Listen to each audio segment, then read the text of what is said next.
everyone, welcome back to our channel Navy Academy. Today we will discuss about acidity. Acidity order हमारे question में पूछे जाते हैं। तो देखो पहले क्या करना, हमारे पास कोई मॉलिक्यूल है जो एसिड नेचर का है, हमें वहां से प्रोटॉन का रिमूवल करवाना है, यानी कि मॉलिक्यूल से डीप्रोटोनेशन करवाना है। डीप्रोटोनेशन के बाद हमें मिलेगा कॉन्जुगेट बेस उस एसिड मॉलिक्यूल का। वो कॉन्जुगेट बेस जितना ज्यादा स्टेबल उतना ही ज्यादा एसिडिक हमारा मॉलिक्यूल होगा। अब हम बात करेंगे कि हम प्रोटॉन का रिमूवल करवा रहे हैं वो किस प्रोटॉन का करवाएंगे। जो हमारा मोर एसिडिक प्रोटॉन होगा उसी का रिमूवल होगा। मोर एसिडिक प्रोटॉन वो होगा जो मोर इलेक्ट्रोनेगेटिव एलिमेंट के साथ लगा होगा, जैसे ऑक्सीजन, नाइट्रोजन। तो वो जो प्रोटॉन होगा वो मोर एसिडिक होगा। यदि मोर इलेक्ट्रोनेगेटिव एलिमेंट के साथ कोई प्रोटॉन नहीं लगा है, देन हम देखेंगे हमारे अल्फा कार्बन पे। अल्फा कार्बन पे जो अल्फा हाइड्रोजन होंगे वो हमारे एसिडिक नेचर के होंगे, जैसे कि कार्बोनिल कार्बन है, उससे नेक्स्ट वाला जो कार्बन होगा वो अल्फा कार्बन होगा। और अल्फा कार्बन पर लगे हाइड्रोजन हमारे अल्फा हाइड्रोजन होंगे जो एसिडिक नेचर के होंगे। या फिर कार्बन डबल बॉन्ड कार्बन, उसके जो नेक्स्ट वाला कार्बन अल्फा कार्बन, उस पे लगे हाइड्रोजन भी एसिडिक नेचर के होंगे। या फिर हम कहें एसिटाइलिन हमारा मॉलिक्यूल है, उसमें कार्बन ट्रिपल बॉन्ड कार्बन, उस कार्बन पे जो हाइड्रोजन लगा है वो हमारा मोर एसिडिक नेचर का होगा।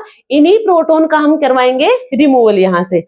अब हम बात करेंगे स्टेबिलिटी, एसिडिटी की स्टेबिलिटी के। तो किस पे डिपेंड करेगा? सबसे पहले देखो हमारे पास टू टाइप के ग्रुप होंगे, एक इलेक्ट्रॉन डोनेटिंग ग्रुप होता है, एक इलेक्ट्रॉन विदड्रॉइंग ग्रुप होता है। एग्जाम्पल देखो एक बार, CH3COOH, एक एग्जाम्पल है ClCH2C डबल बॉन्ड OOH। यहां से हमने प्रोटॉन का रिमूवल कराया जो मोर इलेक्ट्रोनेगेटिव एलिमेंट के साथ है, नेगेटिव, ठीक है। यहाँ पे अब यहाँ पे देखो जो ये नेगेटिव चार्ज है ये क्या होना चाहिए? स्टेबलाइज होना चाहिए। वैसे तो यहाँ पे रेजोनेंस स्टेबलाइज हो रहा है। दूसरा यहाँ देखो हमारे पास फर्स्ट मॉलिक्यूल में एल्काइल ग्रुप है। एल्काइल ग्रुप का नेचर होता है इलेक्ट्रॉन डोनेटिंग का, तो ये इलेक्ट्रॉन देगा। अब ऑक्सीजन पे पहले से ही नेगेटिव चार्ज है, ऊपर से एल्काइल ग्रुप और इलेक्ट्रॉन दे रहा है, तो क्या हुआ? ऑक्सीजन पे ज्यादा नेगेटिव चार्ज आएगा, नेगेटिव चार्ज इंटेंसिफाई कर जाएगा, यहाँ पे जो क्या हो जाएगा? डिस्टेबलाइज हो जाएगा। तो ये कैसा इफेक्ट शो कर रहा है? प्लस आई इफेक्ट शो करेगा एल्काइल ग्रुप। अब यहाँ सेकंड वाले में देखो क्लोरीन लगा, एक हाइड्रोजन की जगह हमने क्लोरीन लगा दिया। क्लोरीन मोर इलेक्ट्रॉन नेगेटिव होगा, इलेक्ट्रॉन को अपनी तरफ खींचेगा, ये इलेक्ट्रॉन को अपनी तरफ विड्रॉ करेगा।